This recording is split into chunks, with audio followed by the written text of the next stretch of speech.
നമസ്കാരം. ട്രൂ ടിവിയിലേക്ക് സ്വാഗതം. നടൻ ടിനി ടോമിന്റെ മകൻ ഉൾപ്പെടെ 3 പേർ കഞ്ചാവുമായി പിടിയിൽ.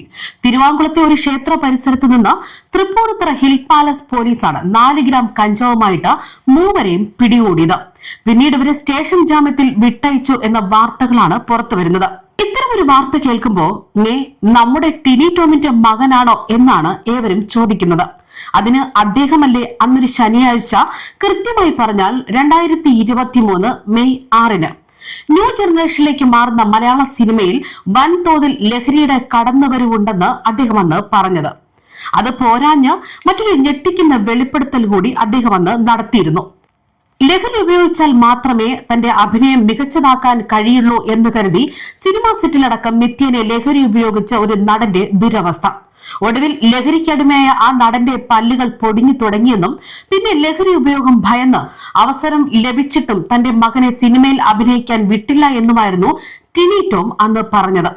കേരള സർവകലാശാല യുവജനോത്സവ ഉദ്ഘാടന വേദിയിൽ ലഹരിക്കെതിരായി പോലീസിന്റെ യോദ്ധാവ് ബോധവൽക്കരണ പരിപാടിക്കിടെയാണ് യോദ്ധാവ് എന്ന പരിപാടിയുടെ അംബാസഡർ കൂടിയായ അദ്ദേഹം ഇക്കാര്യം അന്ന് വ്യക്തമാക്കിയത്. ഇപ്പോൾ 3 വർഷം കഴിയുമ്പോൾ അദ്ദേഹത്തിന്റെ മകൻ ഉൾപ്പെടെ 3 പേർ 4 ഗ്രാം കഞ്ചാവുമായി പിടിയിലായ വാർത്തയാണ് പുറത്തുവരുന്നത്. ഇത് കേൾക്കുമ്പോൾ മലയാളികൾ ഒന്നടങ്കം ഞെട്ടിപ്പോവുകയാണ്. ആദം ഷീം, കാർത്തിക്, അമിത് ജോർജ് എന്നിവരാണ് പിടിയിലായത്. ഇതിൽ നടൻ ടിനി ടോമിന്റെ മകനാണ് ആദം ഷീം. ഇത്തരം സംഭവങ്ങളൊക്കെ പുറത്തു വരുമ്പോൾ നാം ഒരു കാര്യം മനസ്സിലാക്കുക, നമ്മുടെ യുവതലമുറ മുഴുവൻ ലഹരിയുടെ വലയിൽ അകപ്പെട്ട് കഴിഞ്ഞിരിക്കുകയാണ്. ഇന്ന് നമ്മുടെ ആഘോഷവേളകളിൽ ലഹരി കൂടിയേ തീരുവെന്ന അവസ്ഥയാണ്. ലഹരിയിൽ കുരുങ്ങുന്നവരിൽ കൂടുതൽ വിദ്യാർത്ഥികളും യുവാക്കളുമാണ്. 16 മുതൽ 22 വയസ്സ് വരെ ഉള്ളവരിലാണ് ലഹരി ഉപയോഗം കൂടുതലായി റിപ്പോർട്ട് ചെയ്യുന്നത്. തുടക്കക്കാരെന്ന നിലയിൽ മാത്രമാണ് പലരും ഇന്ന് കഞ്ചാവും ഉപയോഗിക്കുന്നത്. കൂടുതലായി ഉപയോഗിക്കുന്നത് ക്രിസ്റ്റൽ രൂപത്തിലുള്ള MDMA, മെറ്റാഫിറ്റാമിൻ, അൽഫിറ്റാമിൻ, LSD എന്നീ ന്യൂജൻ ഡ്രഗുകളുമാണ്. ജിജ്ഞാസ ഏറ്റവും കൂടുതൽ പ്രകടിപ്പിക്കുന്ന കൗമാരത്തിൽ ജീവിതത്തെ ഒരു പരീക്ഷണശാലയായി കാണുന്നവർ ഏറെയാണ്. ലഹരി ജീവിതത്തിന്റെ ഭാഗമാകണമെന്ന് ആഗ്രഹിച്ചല്ല പലരും ഉപയോഗിച്ചു തുടങ്ങുന്നത്. എന്താണെന്നറിയാനുള്ള കൗതുകത്തിൽ തുടങ്ങി സ്ഥിര ഉപഭോക്താവായി ക്രമേണ മാറുകയാണ്. പതിയെ ലഹരി ഉപയോഗിക്കുന്നതിനിടയിലെ ഇടവേളകൾ ചുരുങ്ങും. മാസത്തിൽ ഒരു തവണ ഉപയോഗിക്കുന്നതിൽ തുടങ്ങി ഒരാഴ്ചയായും അവസാനം മണിക്കൂറുകളായി മാറും. ലഹരി ഉപയോഗിക്കുമ്പോൾ തലച്ചോറിൽ ഡോപ്പമിൻ എന്ന രാസവസ്തുവിന്റെ അളവ് കൂടുന്നതോടെ മായിക ലോകത്തെത്തിച്ചേരുന്നവർ യഥാർത്ഥ ലോകത്തെത്തിച്ചേരാൻ പിന്നീട് ആഗ്രഹിക്കാറുമില്ല. ഡോപ്പമിൻ ഉൽപ്പാദിപ്പിക്കപ്പെടുന്നതോടെ ലഭിക്കുന്ന കിക്ക് തുടർന്നും ലഭിക്കണമെങ്കിൽ ലഹരിയുടെ അളവ് വർദ്ധിപ്പിക്കേണ്ടതായി വരും. ലഹരി ഉപയോഗം നിർത്തിക്കഴിഞ്ഞാൽ മറ്റൊന്നിലും സുഖം ലഭിക്കാതെ ഭ്രാന്തമായ അവസ്ഥ വരുന്നതോടെ ജീവിതത്തിലെ എല്ലാ സന്തോഷവും സുഖങ്ങളും അതിനുവേണ്ടി ത്യജിക്കുന്നു. ഇനി ലഹരിക്ക് അടിമപ്പെടുന്നവർ കാണിക്കുന്ന ലക്ഷണങ്ങൾ ഇവയാണ്: വളരെ നേരം മുറിയടച്ചിട്ടിരിക്കുക, വീട്ടുകാരുമായി അകലം പാലിക്കുക, ശരീരഭാരം വല്ലാതെ കുറയുക, നാക്കിറക്കി സംസാരിക്കുക, അമിതമായി ദേഷ്യപ്പെടുക, സാധനങ്ങൾ നശിപ്പിക്കുക, വിശപ്പ്, ഉറക്കം, ശുചിത്വം പോലുള്ള ശീലങ്ങളിൽ വ്യത്യാസം കാണിക്കുക, മുറിയിൽ നിന്ന് പ്രത്യേക മണം വരിക, പോക്കറ്റിൽ നിന്നും ബാഗിൽ നിന്നും സിഗരറ്റിന്റെ ചുക്ക പോലെ പൊടികളും അസാധാരണ വസ്തുക്കളും പാക്കറ്റുകളും ലഭിക്കുക, കണ്ണ് ചുവന്ന് ചുണ്ടുകൾ കറുത്ത് കവളുകൾ ഒട്ടുക, പഠനത്തിൽ താല്പര്യം കുറയുക, അവ്യക്തമായ സംസാരം, അമിതമായി വിയർക്കുക എന്നിവയെല്ലാം ലഹരിക്ക് അടിമപ്പെടുന്നതിന്റെ ലക്ഷണങ്ങളാണ് എന്നത് മനസ്സിലാക്കുക. സ്ഥിരമായി MDMA പോലുള്ള മാരക ലഹരികൾ ഉപയോഗിക്കുന്ന വ്യക്തി 3 വർഷം മാത്രമേ ജീവിച്ചിരിക്കൂ. ഉപയോഗിച്ച് 50 സെക്കൻഡ് ആകുമ്പോഴേക്കും പ്രവർത്തിച്ചു തുടങ്ങുകയും 48 മുതൽ 72 മണിക്കൂർ വരെ ഇതിന്റെ വീര്യം നിലനിൽക്കുകയും ചെയ്യും. 3 മണിക്കൂർ കഴിഞ്ഞാൽ ഭ്രാന്തമായ അവസ്ഥയിലൂടെയാണ് ഇവർ കടന്നു പോകുന്നത്. ഈ രാസലഹരിയെ കുറിച്ച് പറയുകയാണെങ്കിൽ ഒരിക്കൽ ഉപയോഗിക്കുന്നവരെ ആജീവനാന്തം അടിമകളാക്കുന്ന ഒന്നാണ് രാസലഹരി. MDMA ആദ്യ ഉപയോഗത്തിൽ തന്നെ വായിലെ തൊലി അടർന്നു പോകും. ദിവസങ്ങളോളം ഉറങ്ങാതിരിക്കും. ഭക്ഷണവും വെള്ളവും വേണ്ടാതെയാകും.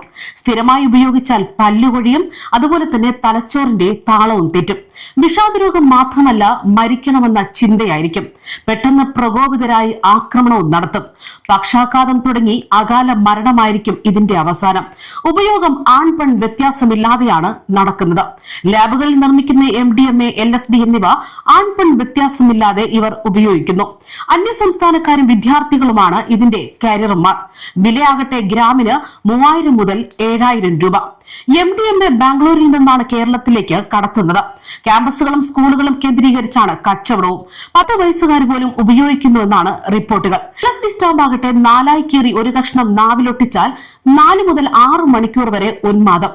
ഒരു സ്റ്റാമ്പ് പൂർണ്ണമായും ഒട്ടിച്ചാൽ അബോധ അവസ്ഥയിലാകും. ഇതിന് വിലയാകട്ടെ 2000 മുതൽ 5000 രൂപ. പുതുതലമുറ ലഹരികളായ MDMA ഗുളികകൾ തുടങ്ങി കൊറിയർ വഴി കടത്ത് ആരംഭിച്ചത് അന്വേഷണ സംഘങ്ങളെ പോലും കുഴയ്ക്കുകയാണ്. ലഹരിക്കടത്തിന് പാഴ്സൽ മാർഗങ്ങൾ ഇവർ ഉപയോഗിച്ചു തുടങ്ങിയതുകൊണ്ട് തന്നെ കൊറിയർ കമ്പനികളും പൊറുതി മുട്ടിക്കഴിഞ്ഞു. സാധനങ്ങൾ പാക്ക് ചെയ്ത് വരുന്നതിനാൽ സ്വന്തം നിരയിൽ പരിശോധിക്കാൻ പോലും കമ്പനികൾക്ക് കഴിയുന്നില്ല. കഞ്ചാവ് വിൽപ്പന വർദ്ധിച്ചതോടെ മൊത്തച്ചില്ലറ വിൽപ്പനക്കാരുടെ എണ്ണം ഒരു വർഷത്തിനിടയിൽ 10 മടങ്ങ് വർദ്ധിച്ചിട്ടുണ്ട്.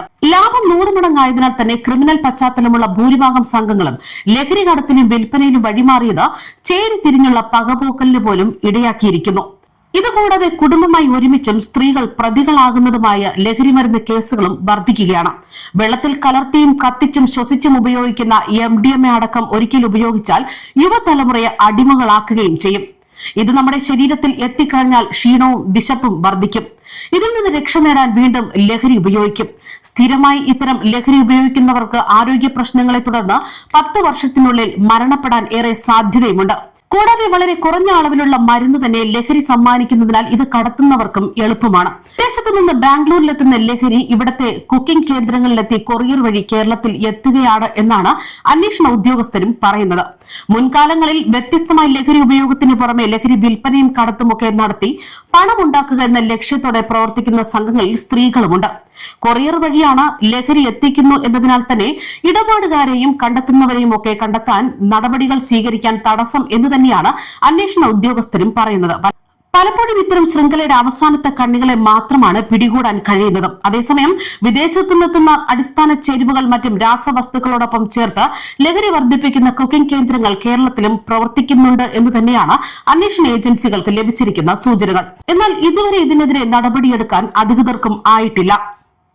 News desk true TV.